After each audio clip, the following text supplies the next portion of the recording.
सोमनाथ ज्योतिर्लिंग। सोमनाथ ज्योतिर्लिंग भारत के सौराष्ट्र गुजरात में स्थित है। सोमनाथ ज्योतिर्लिंग को पृथ्वी का पहला ज्योतिर्लिंग माना जाता है, जिसे किसी और ने नहीं बल्कि भगवान चंद्रदेव ने स्वयं बनवाए थे। शिव पुराण के अनुसार चंद्र या चंद्रमा, जो महर्षि अत्रि और माता अनुसुईया के पुत्र थे, उनका विवाह दक्ष प्रजापति के 27 पुत्रियों से हुआ था। दक्ष ने अपनी 27 बेटियों का विवाह चंद्र से करते हुए चंद्र से एक वचन मांगा। उन्होंने चंद्र से अपनी सभी 27 बेटियों को समान रूप से प्यार करने और उनके साथ समान व्यवहार करने के लिए कहा, लेकिन चंद्र ने ऐसा नहीं किया। विवाह के कुछ समय बाद चंद्र को अपने एक पत्नी रोहिणी से विशेष प्रेम हो गया।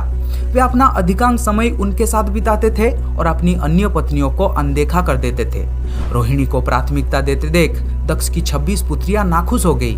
वे अपने पिता दक्ष के पास गए और सारी बातें उन्हें बताए।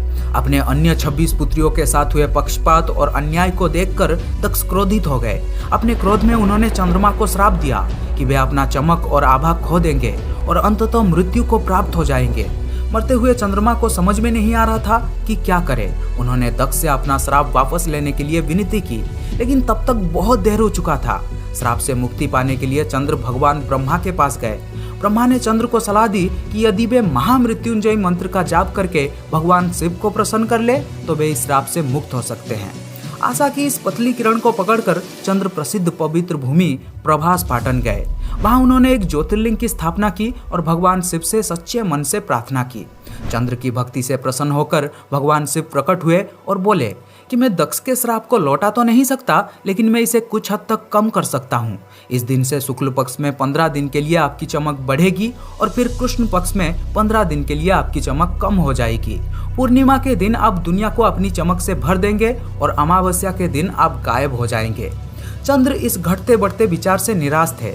उनकी अर्धचंद्र आकृति एक अभिशाप जो उनके कम हुए ताकत की निरंतर याद दिलाती रहेगी। इसलिए भगवान शिव ने अपने बालों में अर्धचंद्र धारण किया और उन्हें सांत्वना दी।